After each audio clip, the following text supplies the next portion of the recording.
All right, this is Sports for Real with Coach Hall. Been away for a few days, had a lot going on, but I'm glad to be back. Got a few words to say about what's been happening in the last couple of days since I had a chance to rap with you. As you see behind me, this big, pretty red and white stop sign that represents Stop the Madness. I think sometimes when coaches get fired, it's a knee-jerk reaction.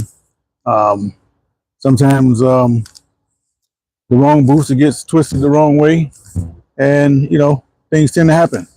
But I told you guys before, if you're going to fire me and I'm the head coach of anything, you just make sure that buyout come when I sign my exit papers.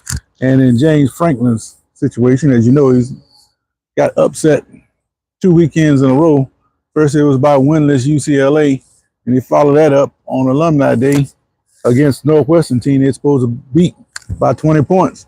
Well, that team didn't seem to have any fight, and it looks like to me they had a lingering carryover from losing to Oregon in overtime. They don't seem to have recovered from it, and because of that, Oregon beat Penn State 3 times, once head-to-head, and the lingering effect cost them against UCLA, and it cost them again against Northwestern. And of course, people wanted to get rid of Franklin for the last couple of years, but you cannot deny that Franklin has done a good job for Penn State. Unfortunately for Franklin, sometimes your ceiling is only so high, and it made them competitive, it made them relevant. Now it's time to see if they can find somebody that can take them to that next level. And that's where the fun begins. Why do I say that? Take a look at the New York Knicks. This is a perfect case study for a situation like this. The fan base was up in arms because they got beat in the playoffs. I think it was the Pacers that knocked them out. They were all up in arms. How you doing, Grant? Fire Thibodeau. We need to get rid of him. And the ownership, they were swift to get rid of Thibodeau. And they did it so fast, it gave us all the impression that the Knicks had somebody in line to take the place of Thibodeau. So who do they go and get? None other than the not-so-great Mike Brown. Mike Brown has been the head coach of the Cavaliers, got them to the finals. He was the coach of the Lakers after Phil Jackson took over, and he's won several championships as an assistant on other teams, but he doesn't have any head coach experience to take him over the top. And the rap on him, for at least from what I can understand, is the players ran his team. Case in point, when he was at Cleveland, the word was that LeBron James was really the one pulling all of the triggers in Cleveland. And the idea was being floated around that maybe LeBron should try to get out of LA and go to New York because he knows he can do what he wants to do with a guy like Mike Brown. Well, if I'm hearing these things, why don't the ownership of the Knicks know these things? It don't make a whole lot of sense to me. So you got rid of a coach that was hard-nosed discipline. You didn't like the way he did his substitutions, but you don't know what he's dealing with lineup-wise. All you know is big-name person supposed to do this, and that big-name player is supposed to do that. But that player might not be performing up to their capabilities. So you as a coach, you have to make the right decision on who it is that you want to play. So since Thibodeau didn't play the people that the masses wanted them to play, he gets eliminated, and the knee-jerk reaction is to fire him. Well, you mark my word, Mike Brown won't be long, because although he'll win some games, he will not have the success that Thibodeau had in the next couple of years.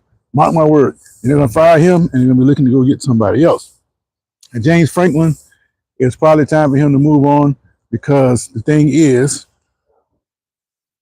that he can only take them so far, and he can never win the big game. So after losing the big game to Oregon, and then following it up with a loss to the terrible UCLA team, who, by the way, upset another team the week after. What they did was they changed their play caller, and he seemed to be making a difference with UCLA. So, and there's more to that story. I'll tell you a little bit more about that in a second. But then he comes around and loses to Northwestern. And these are teams that they're supposed to beat. And after the reputation that he had, it was just probably time for him to go. But if you're James Franklin, you're not crying because the buyout is $49 million.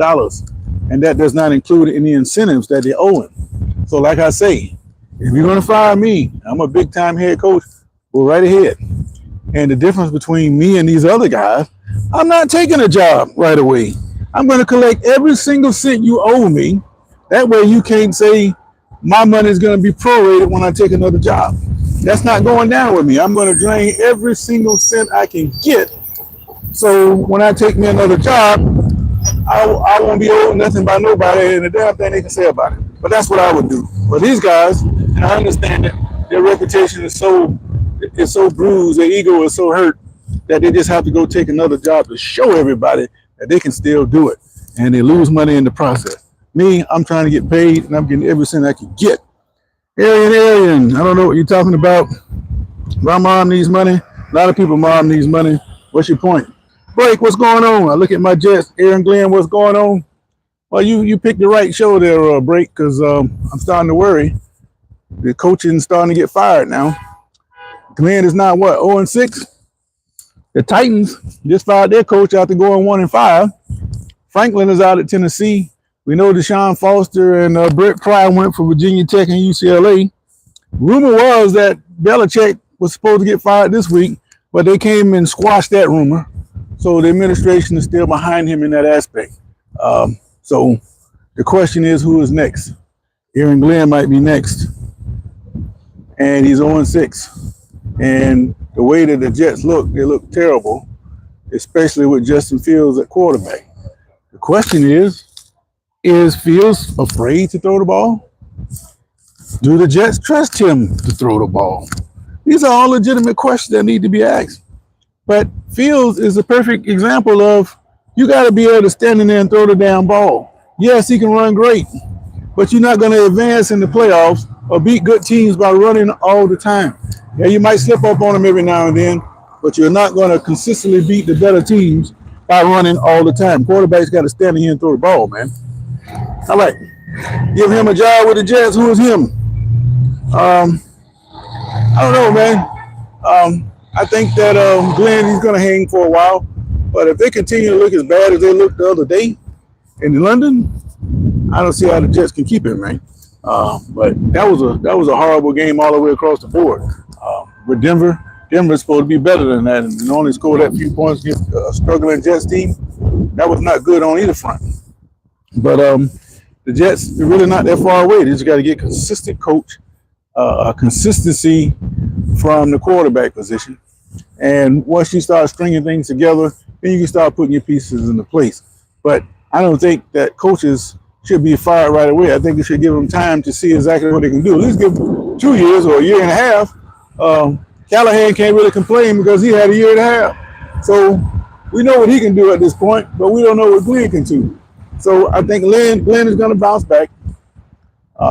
Maybe he'll win a game or two, but it don't look too good for him right now because Justin Fields, he don't look like an NFL quarterback. He looked as bad as me as J.J. McCarthy looked at the beginning of the season, and that's saying a whole lot. But Franklin, I don't think he want to go to the Jets. That's one pressure cooker to the next. I think what he's going to do, he's going to take the rest of this year off. He might pull a Urban Meyer and become an analyst. And as an analyst, you're looking around and wait for the perfect job to pop up. Now, speaking of UCLA, we talked about them earlier. They got reports now coming out about Florida State. Tony West is the defense coordinator at Florida State. And word is that ever since the UCLA job came open, his defense hasn't performed that well, leading one to speculate that he might be in conversations with UCLA to take that job. But I only got one problem with that idea. Wouldn't you want to have your team playing at their peak when you're trying to get another job, other than having them tank the way they've done the last couple of weeks? The Virginia game, they should have won that game. Turnovers cost them. Miami was just a better team. It took them too long to get started. And then this week, it looked like Pitt was more inspired to play the game than they were. So just like Penn State, they lost 3 games in a row. The Virginia game was huge. Miami nailed the point home, and now you get knocked off by Pitt at home. That just makes things worse. It's just like Penn State, same kind of situation. So my immediate feedback from all of that was, well, I guess Florida State be playing Penn State in the bowl game sometime at the end of the year. We'll see how that goes, but neither one of them getting anywhere near the playoffs. But now that Franklin's gone, Norvell, there's noise about him too. You got Gus Malzahn as his offensive coordinator. He's a possible candidate to replace Norvell, but I don't think that's the case. Those two guys are friends, and that's why Malzahn left his head coaching position at Central Florida to come be an offensive coordinator at Florida State. Why? Because he probably knew in the back of his mind that Sam Pittman wasn't going to be long at Arkansas. And sure enough, he became the third coach to get fired. He got fired, about 2 weeks ago? And Malzahn is an Arkansas native. Won big on the high school level there. He went to Arkansas State, and he's bounced around since then, had success at Auburn, had some success at Central Florida. This guy can coach some football, and I think what's going to happen is they're going to pick him up at Arkansas, and that's going to leave Florida State to go find him a coach. Now, again, some people are speculating that Deion might want to come to Florida State, but I don't see Deion going anywhere. Once he leaves Colorado, that's going to be it for him. Seems like to me he got one health problem after the other. And you know, as we get older, those sicknesses and illnesses, they don't just stop. They keep coming at you, and it's just the beginning. So because of that, I think if he's able to have a winning season this year, I think that might be the end for Deion. He's going to set off into the sunset and go do what he want to do, whatever, how much time he might have. Hopefully it's another 30, 40 years. But I'm just letting you know, when you start getting sick, it tend to go downhill from that point. So we'll keep an eye on what happened with old Prime Time out there in Colorado. But he came up with a big win the other day. He knocked off Iowa State, another team that seemed to be reeling. And their coach, Matt Campbell, they got his name in possible circles to replace, say, Franklin at Penn State. But I don't know. I think he's better served where he is, just like Signetti is at Indiana. He might want to stay put. And somebody's going to take that shot. They're going to pick somebody from the SEC or somewhere else. Pretty decent sized program coming in and fill for Penn State. But what's really possible, they're more likely to go get somebody out of the pro ranks to fill that position. One possible candidate is Bill, what's his name? Bradley used to coach to Texas. Now he's at Boston College. He ain't doing so good at Boston College right now. Moving over to Penn State, that might be a pretty good idea for him. I don't like him as a coach, but he's a pretty good coach, so you can't take nothing from him. And it's very possible that he could end up at Penn State. But we probably won't find out what's going to happen until after the playoffs, which is a long time away for Penn State fans, because they got to finish the season out and they need to see just what the situation or the law of the land looks like, and before they make a decision. But obviously they will want somebody that's got their team in one of those 12 playoff spots. And because of that, it's going to be into January by the time they figure out who's going to be their coach. Unless, of course, they make a move like the Knicks did, the same thing I started out with. They're going to make a knee-jerk reaction and hire a knee-jerk coach, and they're going to end up with a coach that's worse off than what they already got. Only difference is they'll be coming in with a fresh start, but the same thing, he's got a quick hook if he starts out slow, just like the NFL. All right, it's hard being a head coach, college and NFL. Yep, but you know what, Break? I'll take it. If I've been in the industry long enough, I know the ups and downs, and I know it takes the right mix of players. If I had a choice between the two, give me a college job, because I know I can go into some living rooms, I can go into this transfer portal, and I can put together me a team, man. And you can do it much quicker on the college level than you can in the pros. Sometimes you get lucky. Sometimes you get a quarterback like a Jackson Dart that performs well. And if he's performing well, that gives you a better chance to win. How long that's going to last, I have no particular idea. But he seems to be playing well right now. Drake May in his second year, he's playing well right now. So it is possible to come up with a quarterback and groom them while they're young and compete. So that's why the Knights game is important. As you know, I still call them the Redskins, Washington hosted Chicago last year, and the Bears were winning the game, and in some kind of way it came down to a Hail Mary after a penalty, and lo and behold, they threw one down deep, and they caught it.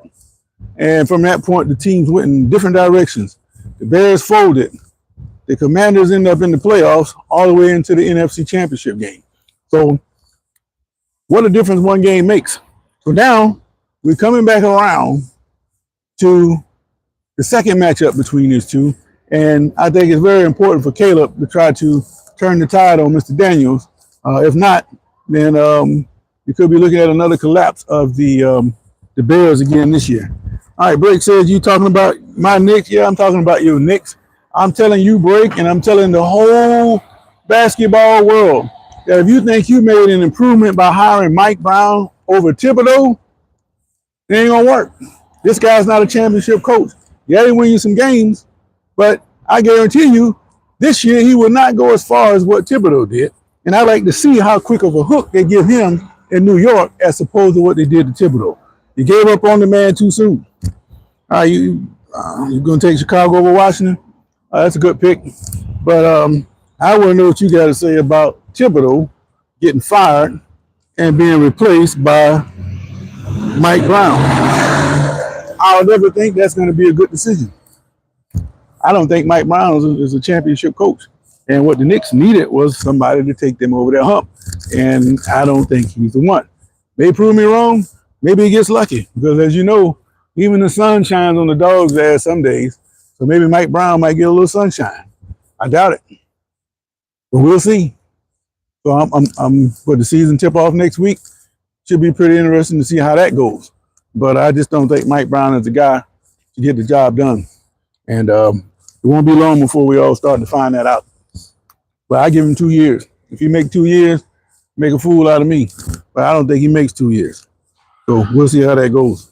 I didn't get a chance to see the Bengals take on the Packers. It wasn't the blowout most people thought it was going to be. But, you know, Flacco had already played against Green Bay early in the year when he was with Cleveland. So he had a pretty good idea about what he was going to be facing against the Packers, which is the reason why they brought him in there. And being with the team 3 days, they named him the starter. So if you're the quarterback that was already there and they bring a guy in and he ain't been there but 2-3 days and they name him the starter, you must be one sorry-ass quarterback to get in a situation like that. And it didn't work out well for him. Cleveland, they ended up getting beat by the Steelers. And some people are surprised by that, but I'm not. But it's just like when teams start the season out, you don't know what their approach is, what their philosophy is that first week. So if you can get out there with a win without getting caught by a whole lot of surprises, you're doing great. But if those same two teams played again the second week, completely different game. Meaning that second team has tape on how you like to play. And Pittsburgh had tape on Dylan Gabriel. The man played well his first game over there in London, but when he played against the Steelers, they already saw what his flaws were. And I called it out the other day. The man seems to be short. I didn't think he was that small. Vikings were slopping the ball down. Pittsburgh swatted a lot of them down. And what tipped me off to all of that, after the game with the Vikings, they were shaking hands, and Carson Wentz was about tall as that damn stop sign up there next to Dylan Gabriel. And I didn't think he was that small. Well, he's going to always have trouble getting the ball out, especially when you're trying to throw his little deacon dab passes without trying to force it down the field or put it in there deep. It's going to be a huge feast for a defense when they know that you're not trying to stretch it down the field. Cleveland needs a quarterback that can throw the ball down the field. So Stefanski, knowing he's on the hot seat, he can't lose maybe another game or two before they fire him. Dayball's smiling up a storm now because Jackson Dart paid out for him. So Stefanski thought the same thing was going to happen to him. But he looked good the first time, but the second game he didn't look so good.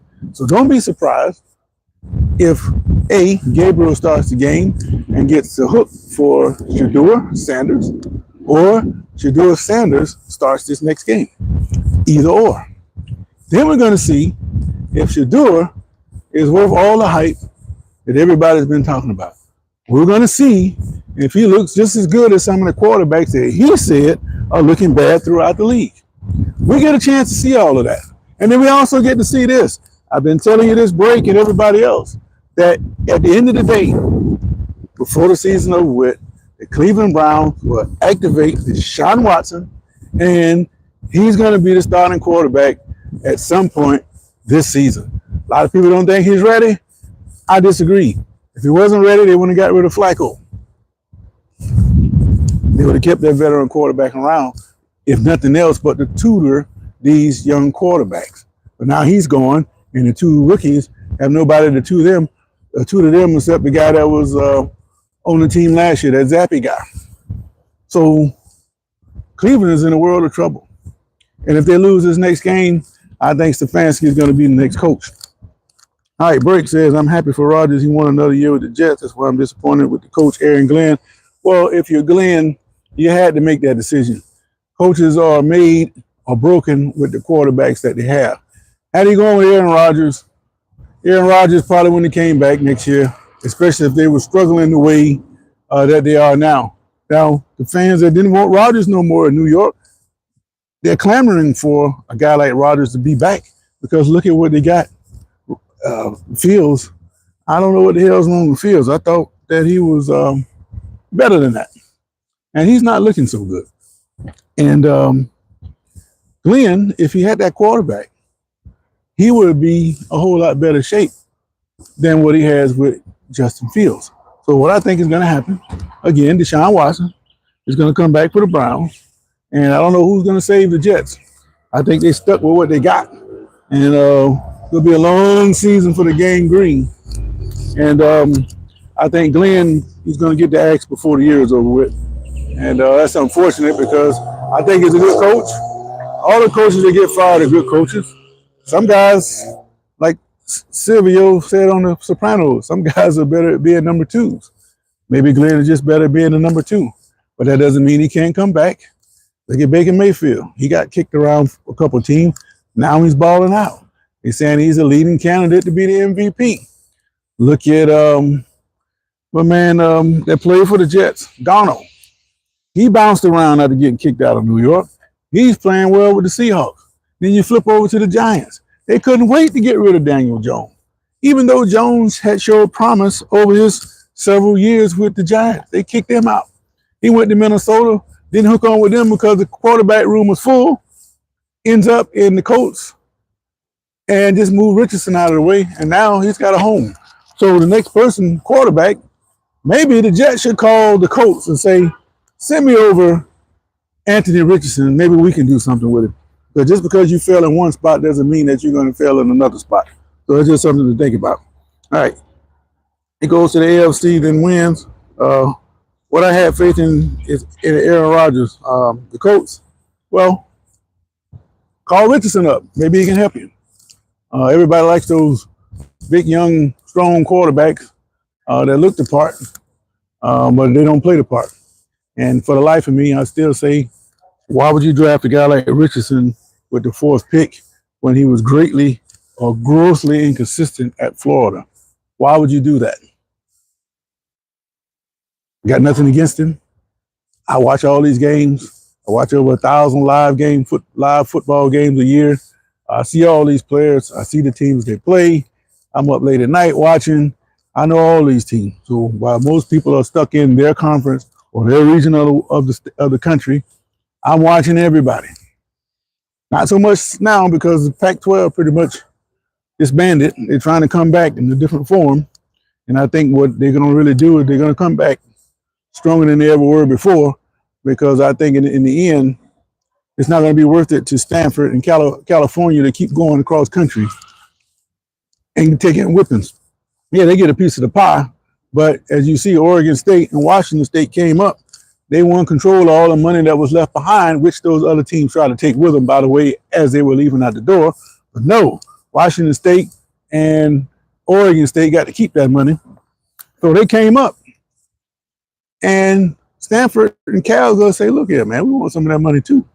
And before long, they're going to start coming back, and that conference is going to rebuild, and it's going to be better than what it was.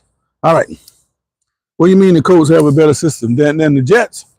man, all these teams have the same type of approach. I mean,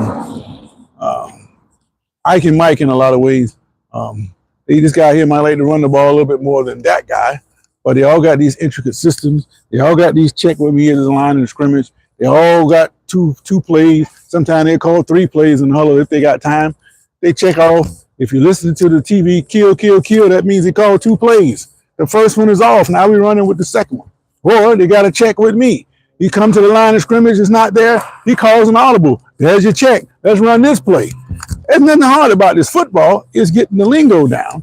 It's being a student of the game, just like a student of algebra or something. You got to study this stuff, and you can't just show up thinking you're going to be an NFL quarterback if you don't have it down mentally. That's the biggest part about it. We all know this guy's got the arm to throw the ball, but the question is, can you do all this thinking that you have to do, check into the right play, read the defense, and throw the ball all within the space of, after the snap, about 3 seconds. You got to make a whole lot of decisions. And a lot of these guys are just not quick enough.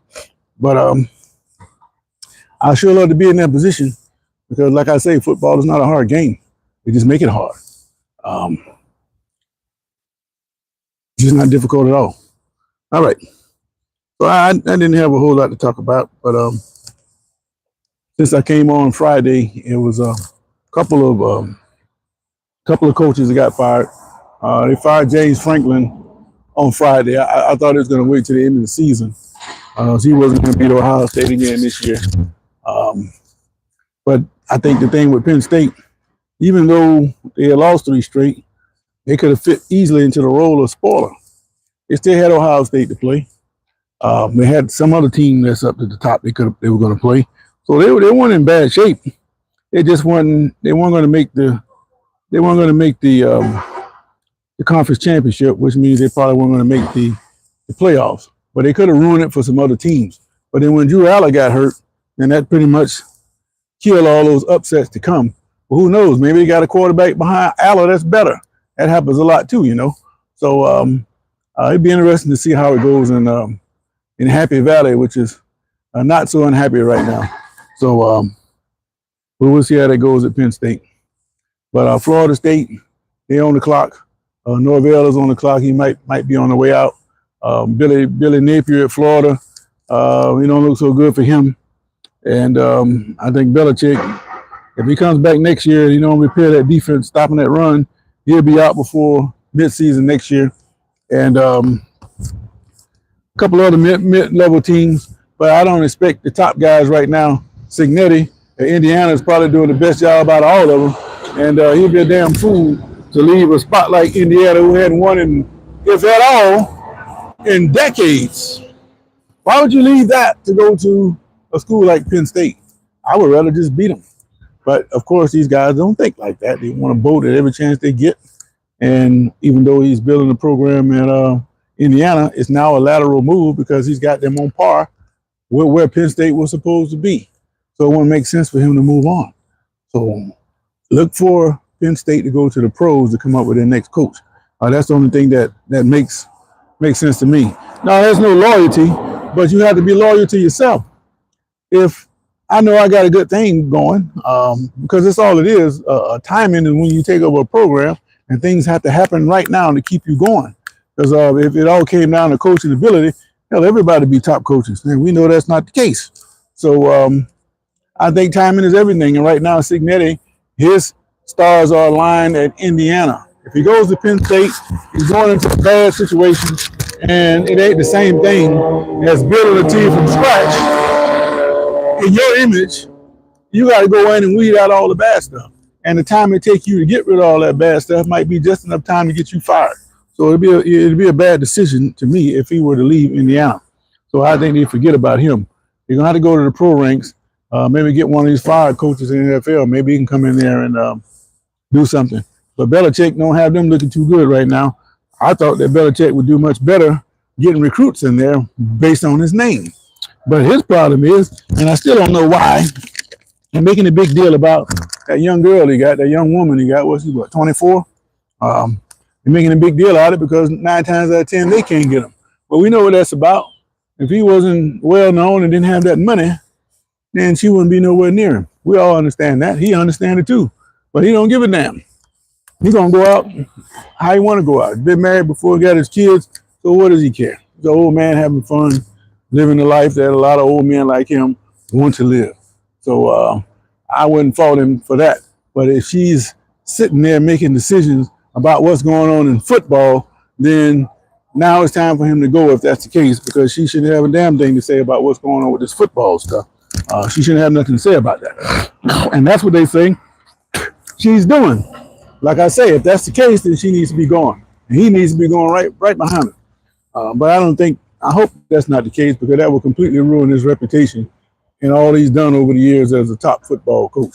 So I'm going to err on the side of caution in that particular case. But I'm interested to see how these games go tonight. Even though we're in week 6, what are we talking about most? We're talking about football, right? Baseball. They're in the division championship, the conference championships now. And Seattle won the first game over Toronto last night. They got game 2, and then the Dodgers opening up with Milwaukee. And they're playing tonight at 8 o'clock. So just let you know that football is everything. Basketball, baseball, golf, tennis, all that. That is just something to do until football comes back around. And that's just the way it is. I just hope that they take the training wheels off the defense and allow the defense to start playing some football again. Because right now, they ain't playing football. You almost have to let the guy catch the ball before you hit him. And then you better make sure you hit him in a small strike zone so you don't get thrown out of the game or penalized. What's eventually going to happen is all these placement of tackles, somebody's going to break their neck. And then what kind of rule changes they're going to make then. All right, JC, how you doing, man? That's okay. I'm just wasting time. Got a car in service here. Been up all night. And I had a guy. I had to go pick him up. I do a little ride share service. He's going to call me late at night. I just laid down, so I've been pretty much up all night. But I'm tough. I'm a football player, so I can handle it. I should be the head coach of the Jets. Shit, let me tell you something. I love to be I can't even get a high school head coaching job. I'm a classic one-liner or a break. By that, I mean, I can have a perfect resume, but it's one thing on my resume that'll stop me from getting that job, because it'll be another guy with a great resume, and he have the thing that I don't have, or he might know somebody I don't know. It's happened to me several times. And then you want to see what kind of coaching the guy can do ahead of you that got the job. Well, I applied for the job at my school. And let me tell you this. I've been going at the guy because I knew him. And I've been telling him, I told him before the season started, you don't have the personnel to try to run that spread offense that everybody in high school does. You're going 4 wide, empty backfield, all of that. They're faking it in there, and they're doing those RPOs, and they're running those slants and quick outs and everything everybody else is doing. But he doesn't have the personnel to do that. He's got a young team, but he insists on doing it. I told him before the season started, you need to line up under center and run the football. So here's what he tells me just last week. And I mentioned this the other day. I told him again, I say, man, you need to wake up and run the damn football. If nothing else, line all the people up on the line of scrimmage in a double tight, bring the flanker in, and you got a power out set, and run the ball. Snap the ball on the play clock with 1 second remaining. So even if you don't get a first down, you just bled off 3 or 4 minutes on the clock. But that's not what he's doing. He's throwing, and he's getting 3 and out. Defense get out there, give up a touchdown, or they throw a damn interception in the defense and they score a touchdown. So the defense down 21-0, and it's still the first quarter. But if he just run the football and run the clock, now these guys have an idea about maybe we can win this game. We're being competitive. But if you're down 21-0, you're going to lose most of the time in the first quarter. But I still hadn't told you what he told me. That man told me that running the football is a give-up tactic. You got no quarterback. You got no offensive line. The center can barely get the snap back 2 yards. By the time the guy's catching the ball, the defense is on him. But you're telling me to run the football on the center is a give-up tactic? This is the guy that got the job ahead of me? Shit. Let me tell you like this. I would never apply for another head coaching job, football job, because these are the kind of guys to get the job. Ike and Mike all alike, even if what they work are trying to do don't work. They keep sticking up in there, and they keep bashing their head. If the principal don't come to me and say, man, look here, I want you to be my coach, and that'll be the end of that, then I'll do that. But apply for a job, I can't do it, Break. I just can't do it, man. Oh, you just said the magic words there. I was looking at the game yesterday in London, and you know Fields got number 7, and he was playing so bad, he was looking down. They had a close-up on him. It was like in the third quarter, and the first thought I said, maybe Kenny O'Brien came on the field, or maybe Boomer Esiason, because you know they got that number 7, and that's the thought I had. Kenny O'Brien and Boomer Esiason, because they got that same number. I think the Jets fans would settle for any one of those two right about now. But I thought Kenny O'Brien was a good quarterback. They made it to the conference championship against the Dolphins. That was 82. And A.J. Dewey picked up them fumbles, man, and that pretty much knocked the Jets off. And I think they can get back to the conference championship again, back to 99 when they had, before that in 82, they had Klecko and Gastineau. They're a pretty good football team. It's just that Miami was just a little bit too tough for them, and the rain didn't do them no good that day. Say, Elmo, what's going on? Yeah, I know the Titans fired their coach, and the question was, who's going to be next? You know, with all these firings going on, Penn State fired Franklin, the Titans coach, of course. Who's the other guy that got fired? Pittman from Arkansas, UCLA and Virginia Tech fired their coaches. And I think what's next is Aaron Glenn's probably going to be next, along with Stefanski. And I hadn't said anything yet about it today. I think your boy in Miami, he's going to be done. The way they're falling apart in Miami. And Tua, he gets on the post-game interview and pretty much throws the team under the bus. He's telling inside information about some of the guys that don't come to the meeting that he called. He didn't say he called it, but captains called players on the meeting, and a lot of guys either they show up late or they don't come at all. That's letting you know right there that they don't respect this guy. And how can you respect him if he's getting on the TV after the game, after playing bad, throwing 3 interceptions, by the way, calling out his teammates for what they're doing? It wouldn't surprise me if we get a report that somebody whooped Tua in the locker room. That might be what it comes down to. But as far as this group together, now that Tyreek Hill is out of the equation, I just don't see this group of Miami staying together very much longer. Now, McDaniels, he's not a bad coach. He just like Aaron Glenn, his situation is turning sour. And because his situation is turning sour, he's going to have to be removed so the team can make some kind of change moving forward. And that's just the way it's going to be. So that's going to leave what? At the end of the year, I see Stefanski out, Glenn out. We already got the Titans coach out. That's 3, and I see the Dolphins coach out. That's 4. So I'm sure it's going to probably be about 2 or 3 others, usually about 6 or 7 every year. But those are 4. I'm especially thinking it's going to get fired this year.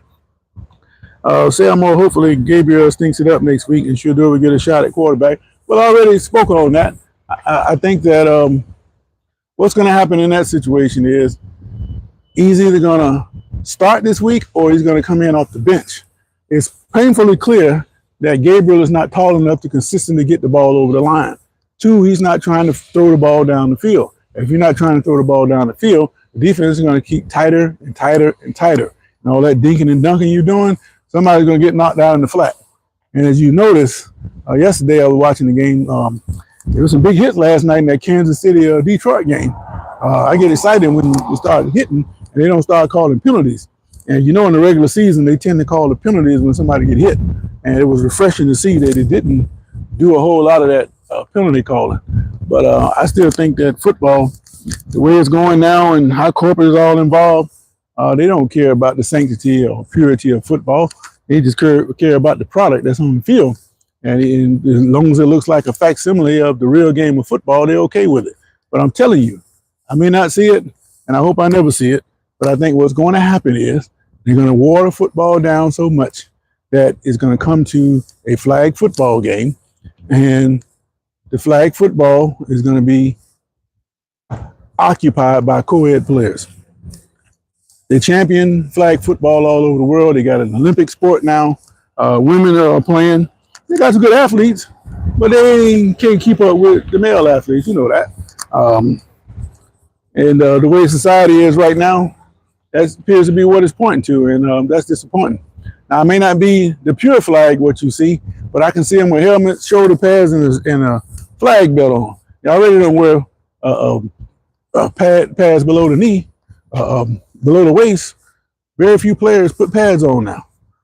They don't have to worry about getting hit across the middle, so why not take the pads off? They say it's supposed to help them go faster, but I don't see how they're going that much faster. I used to wear a whole bunch of damn pads. It didn't slow me down. Got you in shape. But if you trained in them and you went to camp with them, and by the way, we had tour-a-days, so we got good practice wearing those damn pads. It don't slow you down. Look like it does, but it doesn't. And also, when I played, we played a lot of cotton pads. We didn't play with all this aerodynamic fabric that they have now. It didn't slow me down. So that's just an excuse. What's going to happen is going to be a flag football league, and I hope to God that I never even have to live long enough to see that shit. All right. Did you ever speak on New England looking good so far? Yeah, I touched on that. Drake May is looking pretty well, but they did beat the Saints yesterday, so there's nothing fabulous about that. But I think that that game that they beat Buffalo on, that was a good win for New England. But I'm hearing on the radio, Herm Melton was talking about he thinks the Patriots are going to win the division. I don't think so. We know it's pretty much a two-horse division with Buffalo, and they got Buffalo once, but they ain't going to get Buffalo again. And I think Buffalo, they probably circled the wagons since the last time we've seen them, and they're going to come out this game and play a whole lot better this time around as opposed to the way they did the other night against the Patriots. But yeah, the New England is looking good, but they ain't fixing to have no run like they had with Brady. Maybe they'll make the playoffs, but hell, they got 7 teams out of the 15 or 16. That's almost half the damn conference make the playoffs. So is it a big deal nowadays to make the playoff? I don't think so. It's just like a 1,000-yard rusher. You got 17 games now, and what's that? Average 60 yards a game, you get 1,000. Is that really a big deal? I don't think so. Rick says I would trade Q Williams, Sauce Gardner, Bryce, the wide receiver from the job, and start all over from some draft picks next year. Yeah, but the thing about the draft picks, you counting on that like that's solid. I mean, you can't expect that every draft pick you get is going to turn out. Matter of fact, half of them don't. Maybe they're developing in the years down the road, but what good does that do you if they're not on your roster anymore? I think what you need to do is get some free agents in there that can help you right now, ones that you know can do certain things. And I think the wave of the future is you take a quarterback, if you're going to pick him up on, if you're going to pick a quarterback up in free agency, what you would want to do is get with him and see what receivers he likes. And then when you find out what receiver he likes, then you start building in that fashion. But to build from the draft, yeah, you might get lucky, but a lot of times it's hit and miss. So Giants got lucky with Dart, but it's still early. Somebody's going to figure out how to slow him down. If you think about my Steelers with Roethlisberger, we only lost one game when he came in for the injured quarterback. What was it, Tommy Maddox? He replaced. They only lost one game leading all up into the playoffs. And they were dynamic all the way up as the season went on. But if you notice, as they got closer to the playoffs, those defense started to learn more, got more intel on him. And when they got into the playoffs, it was extremely difficult for Roethlisberger. And he ended up getting knocked off. I think it was New England that took him out. So you can start great, but when they get film on you, then things start to change. So Dart, he's going to slow down. He's doing great now, but eventually he's going to slow down a little bit. All right. Give these players a chance. Yeah, give them a chance. But what players you talking about? We don't know, right? Some guy could have sat the bench his whole career. He's been just good enough to make the roster, but he's not good enough to start. He come in and spot duty, and all of a sudden he gets in the game and he makes a couple of plays and he puts 5 or 6 games together, and next thing you know, he's the #1 draft choice. Well, how you doing, man? How can you be a number one draft choice if you just played a couple games and you look great and everybody say, well, look at this guy here. He should play in the pros. That don't mean he can. He just got hot at the right time. Just like Aller, he got hurt at the wrong time. This guy here was supposed to be one of the top 5 draft choices at quarterback. Now that he's hurt, what's going to happen to Aller? He's going to have to rehab and his draft stock is going to drop. And maybe that might be the catalyst to get him to play better because he did not play this year the way he played last year. And even though Penn State has lost these 3 games, everybody's in shock. But I was looking at some of the betting lines early in the year when they were supposed to win by 40, 45 points. They struggled against those teams. They weren't setting the house on fire. If you want a comparison, Florida State, a pissed off football team, but what happened to them over the last year and a half coming into this year, they were pissed off. So anybody they got a chance to stomp, they did. Penn State didn't do that. They didn't look like Florida State. So it was a problem all along. They weren't hitting on all cylinders at Penn State from the jump. And that's the reason why Oregon was able to knock them off. Now, Indiana kind of exposed Oregon because we thought that maybe Oregon was better than what they was. Why? Because they beat Penn State. But it's all going to come out in the wash that Penn State wasn't really that great. Maybe Oregon was. Maybe Oregon wasn't that great because now they lost to Indiana. So we're going to find out how good Indiana is. But the best team, I think, that they're going to have to deal with in the Big Ten is USC. But USC be bull-jiving too. They had no business in the world losing to Indiana. Here's a team that got beat 63-10 the week before. Even though he had to come halfway across country, that's still a team you should beat. But they had their players on the meeting. They came up hype. They're going to play USC. Things start going their way. And all of a sudden, you're in a game with a team you're supposed to be beating. Same thing happened to Penn State the other day. And they end up losing. They ran away from Michigan. Now they're going to Notre Dame. They whipped Notre Dame. USC's got a real good chance to get to the playoffs. They're going to be a hard team to beat because of their offense. And I think Lincoln Riley, he's learned a lot, especially that game he lost when he was at Oklahoma to Georgia. You know, where in the hell he should have lost that game to Georgia. And I think he learned from that, but he hasn't been really in a position to exact that. Oklahoma went to the playoffs to the BCS. What is it, BCS? When they had the 4 teams, college football playoff. And they just weren't strong enough to beat the best teams. But it ain't like that no more. It's more parity in college sports. So Lincoln Riley, he can make a big difference as we move forward. So it'll be interesting to see just what he does as time ticks on. All right, let's see what we got here. The players I mentioned, they want to win, trade these players to a contender. Well, I think all of them want to win, break. I think these teams are so close. It all comes down to a turnover or two. A well-placed turnover will turn the whole game. You take the Lions and the Chiefs last night. For whatever reason, a lot of people think the Chiefs are dead. Chiefs, they're about to get much better when Rashee Rice comes back. They got better when Worthy came back. Now with this Rice guy coming back, the Chiefs going to be just as dangerous as they were before. But the Lions are right on their case. They had a 4th down they went for, which they always go for it on 4th down, so it should be no big deal. Goff hit Amon-Ra on the slant. It was a little low, but it hit him in the crotch. That's supposed to be a catch for an NFL receiver. He drops the ball, Kansas City goes down and score, change the whole complexion of the game. So one play can make all the difference in sports, man. And Detroit's going to be there. Green Bay, I like to see the rematch when they play Detroit again. They whooped them the first time. And like I say, that first week, you hope you win that one because you really don't know what the other team is going to do. You think they're going to do certain things, but now you know. With the personality they have, now you got it on film and yourself playing them on film, so you know what's going on. So it'll be a different game the next time these two cats play. So looking forward to the night's game. The Bears and I still call them the Redskins, and the Falcons and the Bills. I think the Bills are going to bounce back, even though the Falcons can be dangerous with Bijan, but he's hit or miss. They have a good game, have a bad game. Good game, bad game. Which Bijan Robinson is going to show up tonight, and will the Bills be able to execute? And I think James Cook is a good player, but he's kind of like a Derrick Henry in reverse, meaning you got to hit Henry before he gets started. Same thing with Cook. You got to hit him before he gets through that hole and into the open field.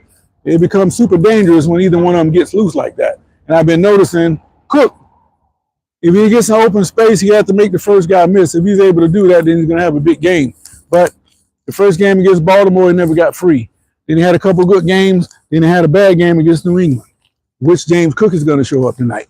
That's going to make all the difference. So Bijan Robinson and James Cook are going to tell you how these two games go. If these two guys get off, then the Bills and the Falcons are going to have a barn burner. Well, whichever one don't show up, that's the team that's going to lose. Mark my word for it. This guy doing, man, trying to run me over. These guys can't drive nowadays. You got to keep an eye on. All right, I never checked the poll. So I asked the question, was it time for Penn State to get rid of Franklin? Most of you, 60% say yes, it was. And I agree with that. But like I said, I would have waited until the end of the year. But he just can't seem to win the big games. And then you lose to two teams on the heels of losing another big game. Then, yeah, it was time to make a change. But if I'm James Franklin, yeah, I got fired. You know I don't like it. But I tell you what, I'm walking out the door with over $50 million in my pocket. So whatever bad feelings I had, I'm going to sit on this pile of cash. And I'm going to call John Gruden up and I'm going to join his fire coaches club. And we're going to sit and get us some drinks, some wings, and maybe we pull out a telestrator or two and talk some football and don't even have to worry about getting fired. We'll be completely undefeated and with no stress. Just don't say the wrong thing on air and we're good. And I think that's what's going to happen to Franklin. But of course, he wants to prove that he can still coach and he's going to lose money on the prorated end. But if it was me, I'm getting all my money, then I'm coming back to coach again if I want to do that.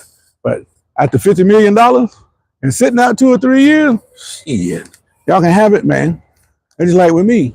When this COVID stuff took off, I got away from the sidelines. And with all this free movement in high school down here in Florida, you know, they got it now where, like with Teddy Bridgewater, when he got suspended by Northwestern, the quarterback that he had came in, he moved, he transferred back to where he came from.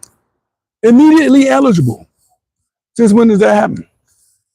Kids can do what they want to do now. There's no control. And then it puzzles me that the association, they go out to certain schools.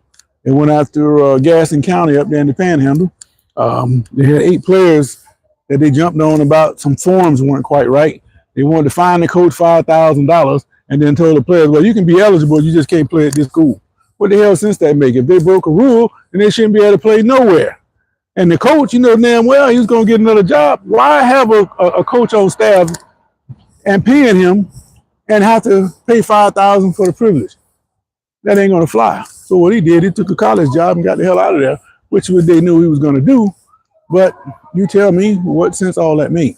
They pick on who they want to pick on when they get ready to pick on because they're a dying organization, just like the NCAA. And it's just a matter of time before the whole system collapses. Why? Because players in high school can also get NIL, not only in Florida, but 32 other states. And in Florida, they don't make any money as a coach. Jacksonville Public School head coach around here making what, $3,300? You go to Georgia, they got a coach up there making $100,000 coaching supplement alone. So he's making $200,000.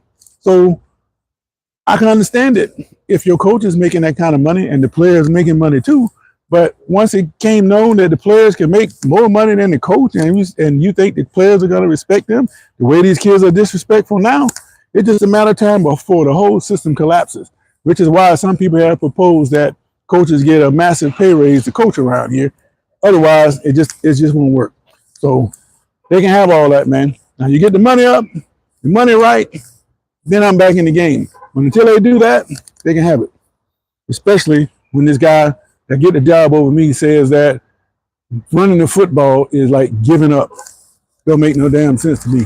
The whole game of football is predicated on running the football. For him to say something like that, you lost me, man. So that's just me. Anyway, I'm glad to talk with you guys, man. I've been off for a couple of days. Pretty much was up all last night and didn't get a chance to come on this morning. But I will be back on in the morning. Be about 6, it'll be about 7 o'clock tomorrow, a little bit later, because got a little training class we got to do tomorrow. And then we go back to regular hours on Wednesday. So tomorrow, probably be about 7 o'clock, come on for a few minutes. see what happened, talk about tonight's game and any other fallout in the coaching circles.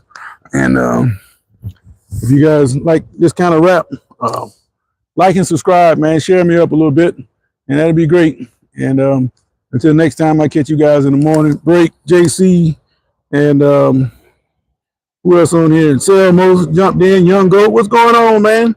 I hadn't seen you in a while. I like to talk to people who knows football other than just fans. I did that Fango media yesterday with Jaguar fans, and you should see them getting out of there when they get beat. There's a far contrast from the way they were Monday night when they edged the Chiefs out. But fans are fickle like that, and you got to expect that. But I thought it was funny. But that video should be coming out, if not tomorrow. They have it out by Wednesday, so I'm looking forward to see what it looks like. So in the meantime, I'll catch you guys on the flip side. Like I said, unless there's some breaking news tonight or something I have to come on and speak about during these games tonight, it'll be in the morning. So I'll catch you guys on the flip side. All right, have a good night. This Sports For Real, I'm out. Still, 60% of you say that Franklin should be fired. And yeah, it was time for him to go. But if I'm Franklin, I could care less because I got at least 50 million reasons to not give a damn.